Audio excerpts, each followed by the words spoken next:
What's up, guys? Ben here, bringing you another video today. Apologies if I have a lack of energy. I went to Nameless's wedding yesterday, and it was a great party. Shout out to Ant and Lana for getting married. That's the squad right there. We had a lot of people coming to Columbus. You probably saw some of the photos on Twitter, but I'm dead after the wedding, absolutely dead. So today's sort of a recovery day for me, but we got some news this afternoon. Today was the first day that teams could sign free agents, and we have some news. I wouldn't say that off the bat that a lot of this news is like this person's 100% going here. I'm gonna kind of explain how some of this news is worded and kind of decipher for you guys what's actually confirmed and what's more just normal roster rumors. Okay, let's start with an easy one. We got an exclusive piece of info from the rotation, who seem to have great Boston Breach intel these days. So they've been pretty spot on when it comes to Boston. Ghosty has turned down an initial offer from the Boston Breach. So just to be clear what this tweet says, because I want to be clear about something that I'm seeing during this Rostermania and every Rostermania, is people see a tweet and just assume it's 100% happening. A lot of times people are just breaking information in the moment, and this is one of those. I can still see Dan Ghosty going to Boston. He just turned down an initial offer. I think Dan's been definitely talking to a bunch of different teams, and he's probably going to field a bunch of different offers, and I wouldn't accept the first offer you get. So if you're a Boston Breach fan, look, it looks like there's some interest. It doesn't seem like Dan is jumping at the bit to join your team unilaterally, but it doesn't mean that he wouldn't potentially take an offer later on this week as more stuff comes in, people try to bid up, etc., etc. So stay tuned to the space on this one. I think Dan's going to be, once the sort of first couple of dominoes fall, I think Dan's going to be one of the next kind of key free agents to get signed. All right, next up, we have Jacob Hill with the big tweet. Jacob Hill turning into Fabrizio. He needs to get his own, like, Fabrizio Romano kind of tag here. Multiple sources have confirmed to me that Envoy has made his decision.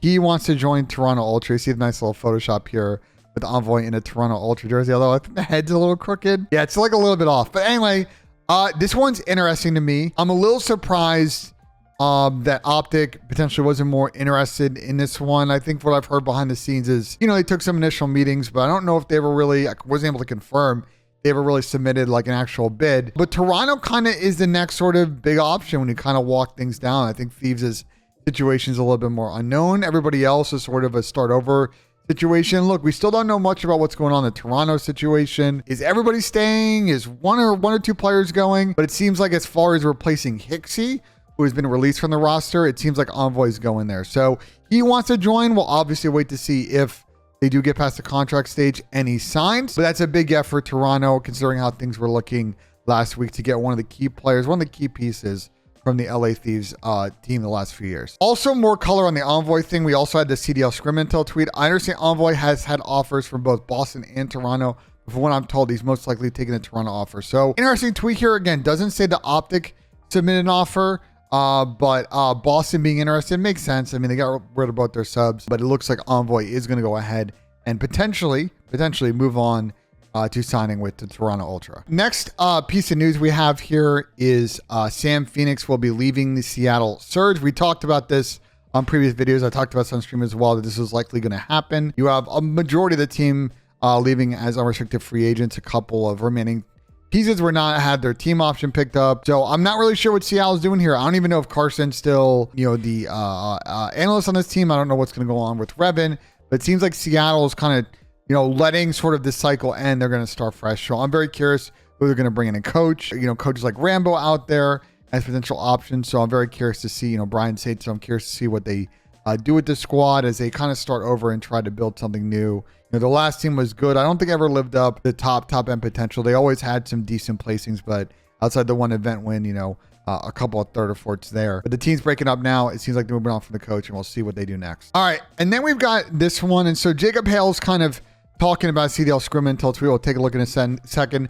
I've been told that Pred is very likely heading to OPTIC Texas, expecting Drazah to join him, but not guaranteed yet. And this is a tweet he's talking about. Pred and Drazah are the front runners to join OPTIC Texas alongside Dashy and Shotzzy. So again, really, really important with this tweet. I cannot stress this enough when it comes to this stuff, because people are going to set too much expectations about these tweets. They are the front runners. It does not say in this tweet that either of them have signed a contract. It does not say that either of them have 100% committed or not looking at other offers. These are just the front runners of people that OPTIC Texas want on the roster. Now, my expectation based on the way things are going right now is I do feel like Pred going to OPTIC to me feels like inevitable. I think that one is more solid. The Drazah one's a little bit more trickier because I think there are a lot more teams that need a flex player. And I can see Drazah taking a couple of more seconds. I think the phase situation for me is one with Drazah that is to monitor because we really haven't heard much about what phase wants to do. And I would assume if I'm Drazah, kind of want to wait to see what they do and then decide what I'm going to choose between OPTIC and phase. So this one's an interesting piece. It seemed like there wasn't a lot of pred to OPTIC kind of conversation last week. I was telling y'all that he's definitely still in the conversation. Seems like obviously they moved away from Envoy. They're on pred. That one to me seems solid. Drazah, I think is a little bit more iffy, but I can definitely see him joining if things kind of line up for OPTIC. I think my last thought kind of on this, and we're taking a look at the Intel CDL tweets, you can kind of see sort of the rumored full 4 OPTIC team, is I really like this squad, but there are a couple of things that I'm going to be looking for to see how this team, if it happens, kind of comes together. One is the sub duo. There's a lot of skill there, but their chemistry and their timing and how they play off each other is going to be really key. I'm also a little worried, and I'm a little worried because it's a solvable problem. One of these players is going to have to take a little bit more of a backseat as a sub.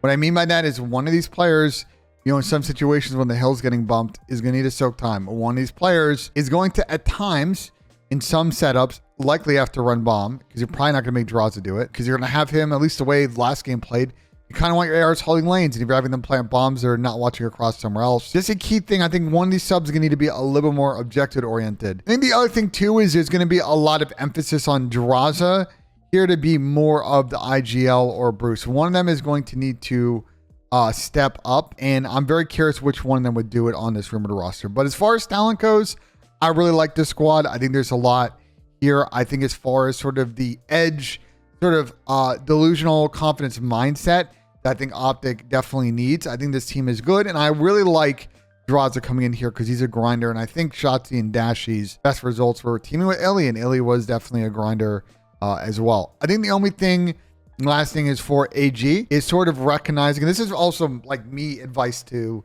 pred, you're going to be going into a completely different team environment if this is your squad, an elite team environment, and one where you may not always be the first option. So being a part and trying to be an important part of the team culture is key, because if this team turns into other OPTIC teams where it's 4 superstars, but they don't really mesh and they all want to be the guy, then you're going to see the classic OPTIC teams where maybe they get off to a hot start, but once things kind of start to settle, they don't really kind of keep up with the meta. I think everybody in this team has to pitch in. They got to create the kind of culture you see it on teams like Atlanta FaZe, Toronto Ultra, LA Thieves, teams that have been successful now for 3 or 4 years and not just for 2 or 3 months at a time. So I like this OPTIC squad. A couple of key things to watch out for, and I have more thoughts, and we'll talk about it once this team, if it is it, or in general the OPTIC team, once it is signed, we'll talk about it on a video. So yeah, that's it for this one. We're still waiting for some LA Thieves news. We're still waiting for some Atlanta FaZe news because I have no idea at this point who they're going to sign if Drazah's going off to this team. I've seen a lot of people link Dante to FaZe.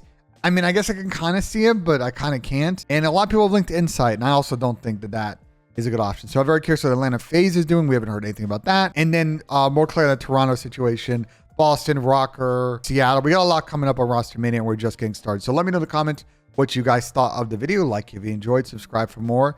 And as always, guys, we will see you on the next one.